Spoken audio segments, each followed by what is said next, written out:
Le palais Sorenzo Van Axel, comme beaucoup d'autres palais vénitiens, a changé de propriétaire plusieurs fois au cours de son histoire.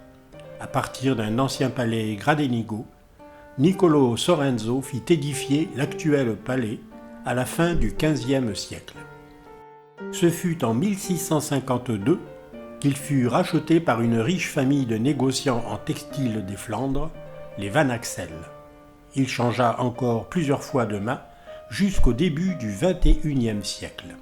Malgré ses nombreux propriétaires, on a tendance à l'appeler le palais Van Axel ou parfois aussi Sorenzo Van Axel.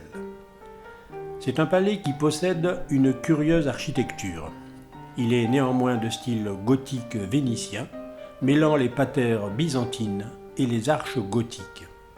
Mais ce qui fait sa particularité, c'est d'être séparé en deux parties, sans doute selon la volonté de partage de Niccolò Sorenzo à ses deux fils. Coupé en deux, il possède deux entrées, deux cours, deux étages nobles où vivaient les familles, mais aussi deux puits, deux portes d'eau, deux escaliers, d'ailleurs remarquablement ornés de têtes humaines sculptées en pierre d'Istrie. La porte la plus remarquable est celle située sur la Fondamenta Van Axel ou Fondamenta delle Erbe. En effet, tout en bois sculpté, elle inspire à la fois la puissance et le raffinement. Elle est surmontée d'un magnifique tympan où se trouve le blason un peu compliqué des Van Axel. Malheureusement, les espaces privés ne se visitent pas.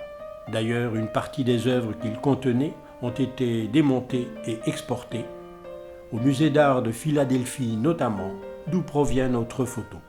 Le palais Van Axel n'en reste pas moins un témoin original de l'histoire de Venise et de ses grandes familles.